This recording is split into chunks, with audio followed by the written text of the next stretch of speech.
हाल ही में प्रदेश के वन मंत्री मोहम्मद अकबर ने कहा कि लेमरू एलिफेंट रिजर्व से किसी भी गांव का विस्थापन नहीं होगा। विस्थापन की आशंकाओं को सिरे से खारिज करते हुए बताया कि न तो कोई गांव विस्थापित होगा, न ही किसी के निजी और सामूहिक वनाधिकार पर कोई प्रभाव पड़ेगा। इस बयान पर कोरबा जिला पंचायत के पूर्व उपाध्यक्ष अजय जायसवाल ने क्षेत्र के लोगों के लिए राहत की बात कहा। एलिफेंट रिजर्व से मानव हाथी संघर्ष की आशंका को भी उन्होंने निराधार बताया और कहा कि इसके विपरीत हाथी रिजर्व मानव हाथी संघर्ष को नियंत्रित करने में मदद करेगा। तो आज वन मंत्री की जो घोषणा हुई है मोहम्मद अकबर जी की, ये कांग्रेस सरकार का जो ग्रामीणों के प्रति, किसानों के प्रति जो सोच है उसको दर्शाता है। उसको पता है कांग्रेस सरकार को, माननीय भूपेश बघेल जी को, कि विस्थापन की प्रक्रिया से बहुत दिक्कत आती है, नुकसान होता है, किसानों को परेशानी होती है। और जैसे हम लोग जैसे क्षेत्र में झेल रहे हैं, लाखों एकड़ ज़मीन, हजारों एकड़ ज़मीन विस्थापित हो चुके हैं, खदानों में जा रहे हैं और विस्थापन होकर भूस्थापित कितना परेशान है। और लेमरू में जब वो जो एलिफेंट कॉरिडोर जो घोषणा हुई थी, उससे उस क्षेत्र के ग्रामीणों को एक बड़ा संशय था कि उसमें लगभग 4 वन मंडल के क्षेत्र आएंगे, उसमें हजारों एकड़ जमीन उसमें भी अधिग्रहण होगी। तो उसमें ग्रामीणों को संशय था कि हमको स्थापित होना पड़ेगा और उसमें दिक्कत जाएगी करके। लेकिन आज कांग्रेस सरकार ने, माननीय भूपेश बघेल मुख्यमंत्री जी ने, मोहम्मद अकबर जी ने घोषणा करके आज बता दिया कि किसी भी कोई प्रकार का किसान या ग्रामीण विस्थापित नहीं होगा, जो उस क्षेत्र के ग्रामीणों और किसानों के लिए बहुत अच्छी बात। भूपेश बघेल की नेतृत्व वाली सरकार आदिवासियों और वनवासियों के सभी अधिकारों और हितों की रक्षा के लिए कटिबद्ध है और कोई भी कार्य उनके हितों के खिलाफ नहीं किया जाएगा। वन मंत्री मोहम्मद अकबर ने एक बयान जारी कर उस समाचार को असत्य बताया है जिसमें लेमरू एलिफेंट रिजर्व के कारण किसी गांव का विस्थापन या मानव हाथी संघर्ष बढ़ने की आशंकाएं बताई गई हैं। लेमरू एलिफेंट रिजर्व का गठन संरक्षण रिजर्व के रूप में किया जा रहा है, जिसके तहत न कोई गांव विस्थापित होगा और न ही किसी भी तरह निजी वन अधिकार या सामुदायिक वन अधिकार पर इसका प्रभाव पड़ेगा। रिजर्व क्षेत्र में आने वाले गांवों को हैबिटेट विकास की अतिरिक्त राशि भी मिलेगी, जिससे मानव हाथी संघर्ष पर नियंत्रण अधिक बेहतर होगा। मीडिया फॉर सपोर्ट के लिए ईश्वर राठिया की रिपोर्ट।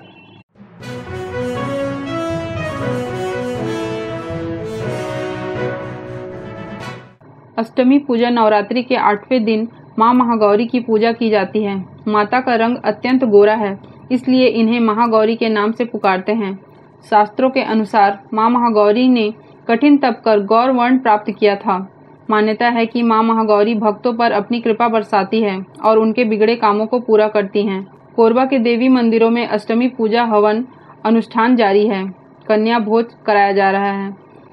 कंकालीन दाई मंदिर के पुजारी राम गोविंद दुबे ने बताया कि नवरात्रि के 8वें दिन माता गौरी की पूजा की जाती है। आज के दिन हवन का महत्व होता है। माता रानी के आज अष्टमी माँ महागौरी के रूप है, जो माता रानी के उनका पूजा होते हैं आज के अष्टमी में। सिद्धात्री माता की पूजा होते हैं 9वां रूप के, अंतिम रूप थे माता के। वो माता के यज्ञ पूर्ण करे के लिए नवरात्रि के लिए कन्या भोज कराया जाता है। 9 कन्या रहते हैं, हनुमान जी रहते हैं, एक भैरव जी रहते हैं। हवन अष्टमी कराया जाता है, कई जगह नवमी कराया जाता है और कई जगह आज कराया जाता है। आज विशेष महत्व है, अष्टमी में हवन कराना चाहिए। महत्व यह है कि माता के जो 9 दिन के यज्ञ पूर्ण होते हैं हवन के द्वारा, आहुति के द्वारा भगवान मन ग्रहण करते हैं। हवन के धुआं मन तक पहुँचते और ओकर से वर्षा होते है और पूरा प्रकृति के लिए संतुलित बनाते हैं भगवान मन, और माता रानी आशीर्वाद प्राप्त देते हैं सब धर्म। आरपी नगर दशहरा मैदान में दुर्गा उत्सव समिति के संयोजक अशोक तिवारी ने बताया कि पंडाल में कोविड प्रोटोकॉल का पालन करते हुए अष्टमी नवमी की पूजा की गई। कोरोना संक्रमण के कारण पहले जैसे उत्सव नहीं मना पाने का लोगों को दुख है। माता रानी से कोरोना महामारी को पूरी दुनिया से दूर करने की प्रार्थना की है।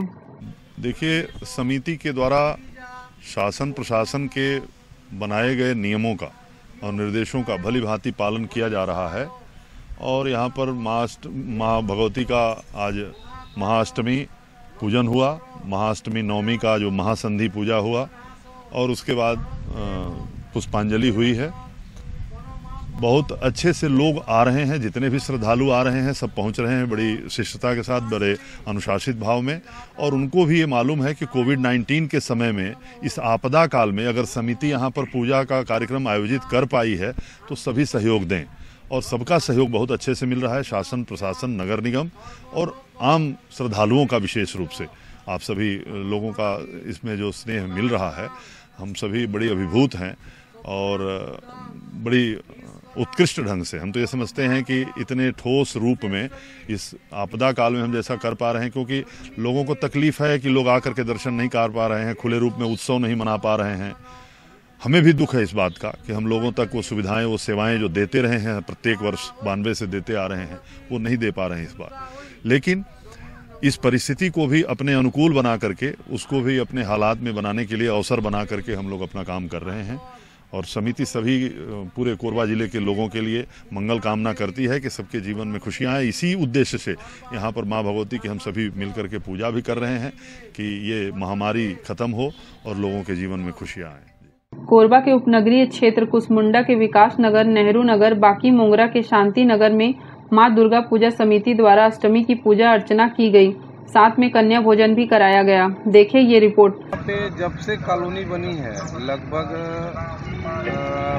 25 से 30 साल हो गया होगा, तब से यहाँ पर दुर्गा पूजा किया जाता है और हर बार बड़े ही धूमधाम से दुर्गा पूजा होता था। किंतु इस बार धूमधाम की वजह बहुत ही हर्ष उल्लास खुशी के साथ हो रहा है और शासन प्रशासन का धन्यवाद कि उन्होंने हमें अनुमति दिया। मेरे द्वारा माँ जगदम्बा की पूजन नवरात्रि के 9 दिनों तक अनवरत यहाँ पर चलती है। शांति नगर में समस्त माताएं बहनें श्रद्धालु व्रत उपवास करके और माता का इस व्रत का अच्छे से परिपालन करते हैं और मनवांछित फल की प्राप्ति करते हैं। जैसा कि नवरात्रि ईश्वर 17 तारीख से प्रारंभ हुआ है, प्रतिपदा नवरात्रि, आश्विन द्वितीया और 25 तारीख को जो है नवमी उपरांत दशमी तिथि को लेकर के यह संपन्न हो जाएगा। माता का विसर्जन, पूजन और हवन, इस कार्यक्रम के साथ 9 कन्याओं का इस बार हम इस कोरोना काल में, जैसे कि विश्व महामारी की स्थितियाँ आई है, उसको देखते हुए इस समिति के द्वारा और प्रशासन की सारी गतिविधियों को देखते हुए सिर्फ घर की 9 कन्याओं को लेकर के और उनको सुरक्षित करके और उनका पूजन अर्चन करेंगे और जो भी फल और मीठा है उसको उसके हाथ में दे करके और विनती कर लेंगे। समय काल की स्थितियों में इस बार जो है पूजन का भीड़ भाड़ तो नहीं रहा। मीडिया फॉर सपोर्ट के लिए राम कुमार, राजेश पाठक, मनहरन साहू के साथ ईश्वर राठिया की रिपोर्ट।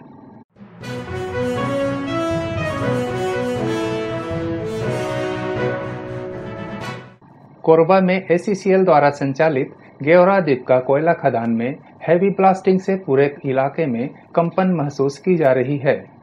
खदान प्रभावित क्षेत्र हरदी बाजार, आमगांव, मलगांव, रलिया, रैकी सहित अन्य ग्राम में पूरी तरह से जमीन पर कंपन हो रहा है और मकानों में दरार आने के साथ ही कुआं, हैंडपंप धंस चुके हैं।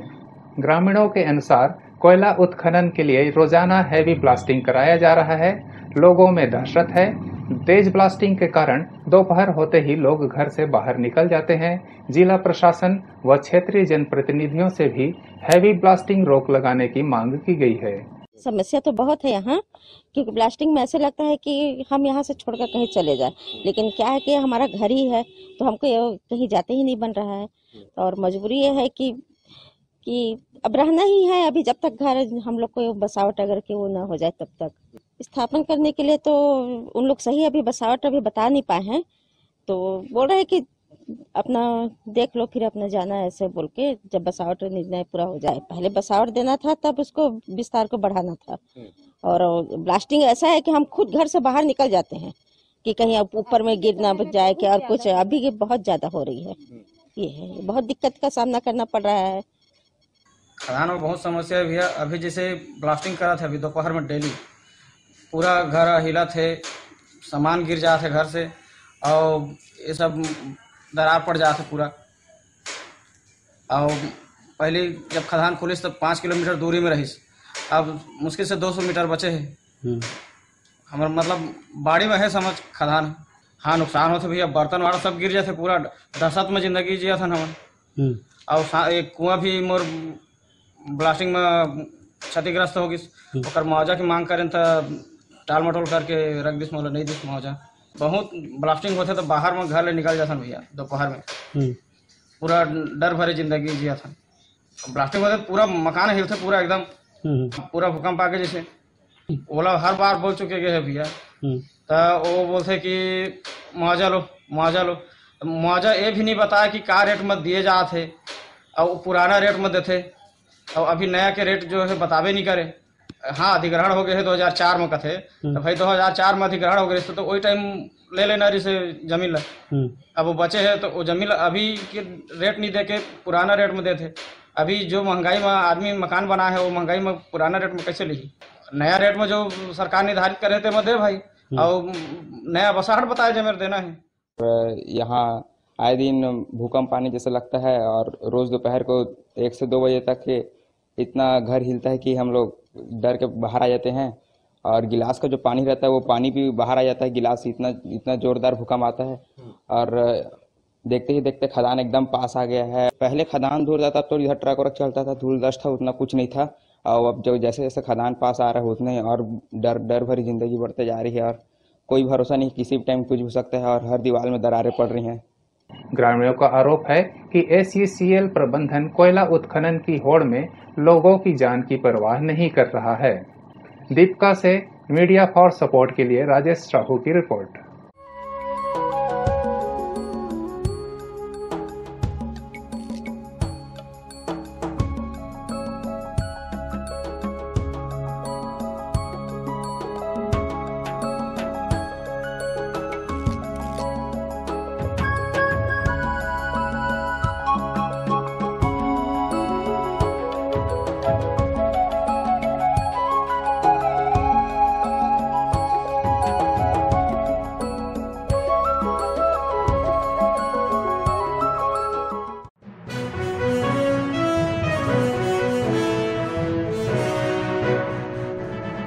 कोरबा के जिला अस्पताल प्रबंधन की बड़ी लापरवाही सामने आई है।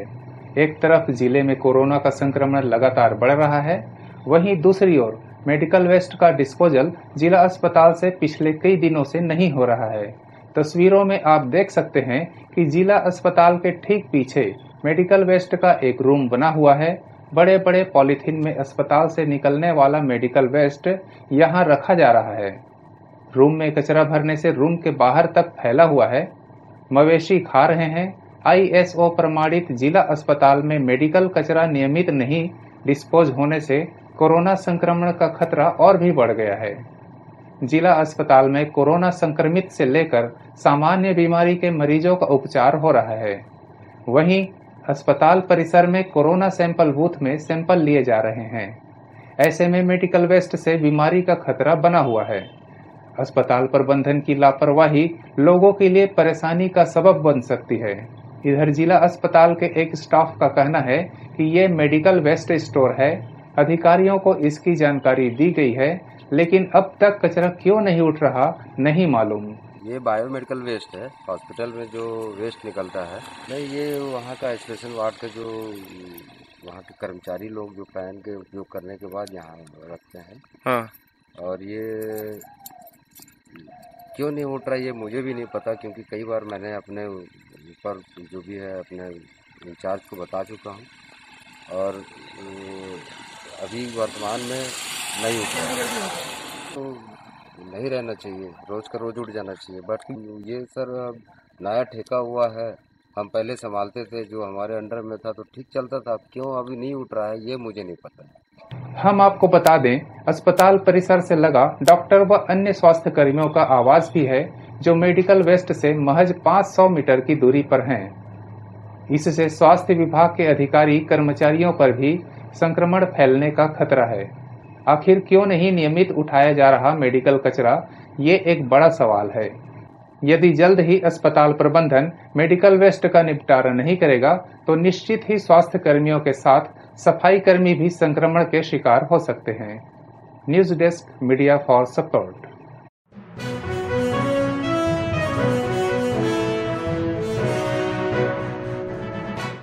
22 मार्च से लॉकडाउन में कोरबा से चलने वाली सभी ट्रेनों का परिचालन बंद था।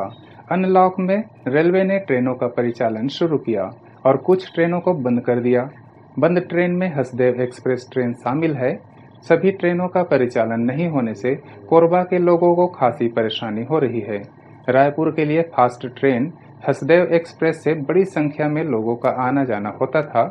हसदेव एक्सप्रेस ट्रेन होने की वजह से बिलासपुर रायपुर जल्दी पहुंचते थे, लेकिन रेलवे द्वारा इस ट्रेन को बंद करने से यात्रियों को फास्ट ट्रेन पकड़ने चांपा रेलवे स्टेशन की दौड़ लगानी पड़ रही है। पब्लिक को बहुत परेशान होता है सर, इतना परेशान होता है। हम वहाँ से आया 2500 रुपये टिकट करके आया, इतना परेशान है। अब पब्लिक को परेशानी है, इतना परेशानी है, झेलना पड़ता है। अपन क्या करें, गरीब आदमी को परेशानी है ना सर। कहता ना ट्रेन मिलता है तो पब्लिक को परेशानी नहीं होता है इतना। और इतना परेशान हो गया पूछो मत। कोरबा में 4 दिन चापा में फंसा हुआ पड़ा था, आज आप आया मैं ना खाना वगैरह नहीं खाना। अभी लिंक में आया सर, अभी 2 दिन पहले टिकट बुकिंग करना पड़ता है। पता चला परसों पता चला हमको, वो लालबाग से टिकट बनाने गया तो बंद पड़ा है। अभी वो वहाँ चापा में बैठा बैठा खाया, कोई रहने का कुछ खाने का कोई व्यवस्था नहीं है। इधर इस मामले को लेकर रेल संघर्ष समिति ने भी रेलवे प्रबंधन के खिलाफ मोर्चा खोल दिया है। जल्द ट्रेनों का परिचालन करने की मांग की है। मीडिया फॉर सपोर्ट के लिए इमरान मलिक की रिपोर्ट।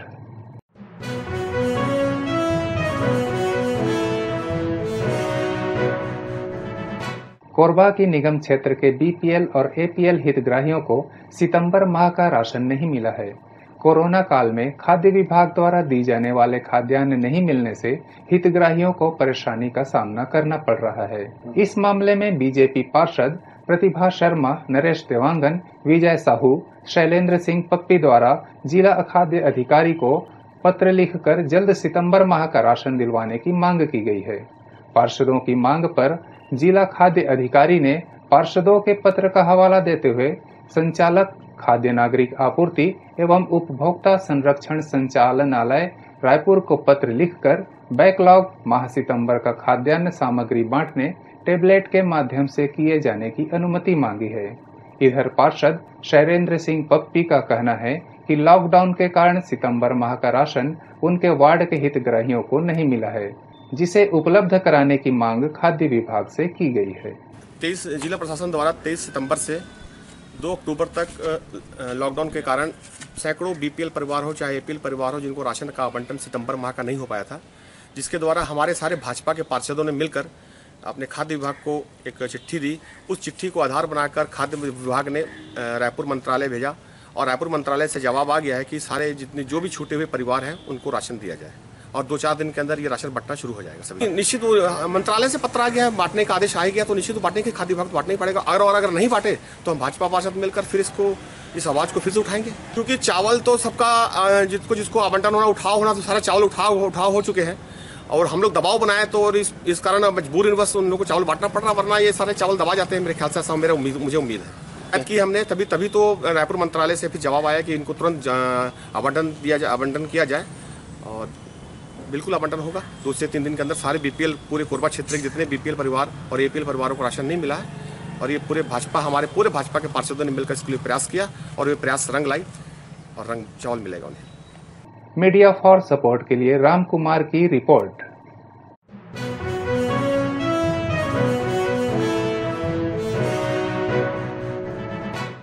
कोरोना संक्रमण ने जहां रावण का कद छोटा कर दिया है, वहीं रेडीमेड रावण बच्चों के लिए आ गए हैं। विजयदशमी दशहरा में जहां पहले 100 फीट तक के रावण जला करते थे, अब इस बार 10 फीट तक ही रावण बनाने की अनुमति शासन ने दी है। इस बार दशहरा समिति के केवल 50 सदस्यों की मौजूदगी में ही रावण दहन होगा। बाजार में रेडीमेड रावण बनकर तैयार हैं। पिछले 35 सालों से रावण बना रहे बुजुर्ग ने बताया कि बच्चों के लिए 5 फीट तक का रावण बनाकर बाजार में बेच रहे हैं। 500 रुपए से 1500 रुपए तक के रावण उनके पास हैं। पिछले साल की तुलना में इस साल कम रावण बनाए हैं। कोरोना के कारण रावण की बिक्री पर भी असर पड़ रहा है। तैयारी करता है, 1 महीना बचते ना, तो तैयारी में लग जाता हूँ। वो मका का लगते हो सामान कहाँ एकत्रित करता तुम? पेपर लगते, लकड़ी लगते, सुतरी लगते, खिला रखते सब मकुट उकुट के सब सामान मतलब किनारी सिनारी सब लगते हैं। ये मतलब 4-5 फीट से ज़्यादा नहीं है। अच्छा 5 फीट से ज़्यादा नहीं। खिलाड़ी बचत है वही मतलब 600, 700, 1000, 1200, 1500 ऐसे मतलब 50 तो 3500, 4000 मतलब जाए 5000, 6000। और अभी कितना राउंड बना है दरी के अभी? 15-20-25 टन है, ज़्यादा नहीं है। और यार कोरोना लगे तो मतलब बेचाही कि नहीं बेचाही? बेचाही कि नहीं बेचाही, इसलिए कि थोड़ा कम बना देना। हमारे तो मैं बहुत दिन हो गए, 30-35 साल हो गए। मीडिया फॉर सपोर्ट के लिए राम कुमार की रिपोर्ट।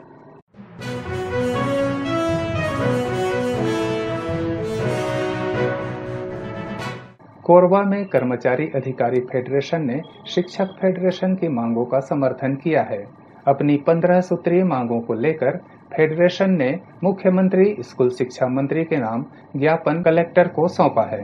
फेडरेशन के पदाधिकारी प्यारेलाल चौधरी ने बताया कि सहायक शिक्षकों को तृतीय समय मान का लाभ नहीं मिल रहा है।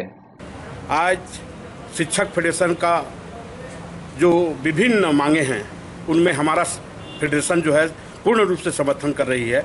जैसा कि भाई साहब ने बताया है, हमारे सहायक शिक्षकों को तृतीय समय वेतनमान का लाभ नहीं मिल रहा है। प्रमुख मांग हमारा वो है और हमारे सभी शिक्षक सवर्ग को पदोन्नति की मांग, विशेष रूप से हमारे 2 मांग हैं। वैसे मांग तो हमारे 15-16 मांगे हैं।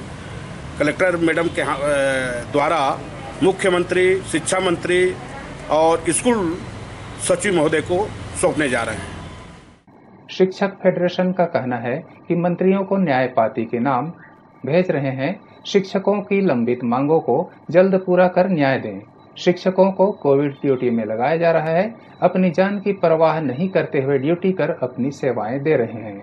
हम लोग लगभग 20 दिनों से आदरणीय माननीय मुख्यमंत्री श्री भूपेश बघेल जी, माननीय शिक्षा मंत्री श्री प्रेमचंद जी और माननीय शिक्षा सचिव श्री आलोक शुक्ला जी, डॉक्टर आलोक शुक्ला जी को हम लोग न्याय की पाती के नाम से पत्र भेज रहे हैं, जिसमें हमारे पूरे क्षेत्र में विशेष रूप से सहायक शिक्षकों को समयमान, वेतनमान और पदोन्नति से बहुत दिनों से वे वंचित हैं। साथ ही पूरे वर्गों को पदोन्नति की चाह लगी हुई है, लेकिन यह बहुत लेट होते जा रहा है और कर्मचारी इससे हताश हो रहे हैं। कर्मचारी के साथ शिक्षक विशेष रूप से कोविड-19 की सेवा में लगातार ड्यूटी कर रहे हैं और अपनी जान जोखिम में डालकर मौत भी उनकी हो रही है, फिर भी वो अपनी जान की परवाह करके ये बिना पढ़ाई तुम्हारे द्वार के साथ विशेष रूप से ऑफलाइन और ऑनलाइन मोहल्ला क्लास को करते हुए भी अपनी समस्त योजनाओं को ग्रहण करते हैं, मध्याह्न भोजन हो या सभी करते हुए अपनी सेवा दे रहे हैं। लेकिन हमारा हक बनता है कि हमें अपना हक मिले और हम अपने हक के लिए इस मांग को आज माननीय मुख्यमंत्री जी, माननीय शिक्षा मंत्री, माननीय शिक्षा सचिव के नाम से ज्ञापन आदरणीय कलेक्टर मैडम को देने जा रहे हैं। मीडिया फॉर सपोर्ट के लिए राम कुमार की रिपोर्ट।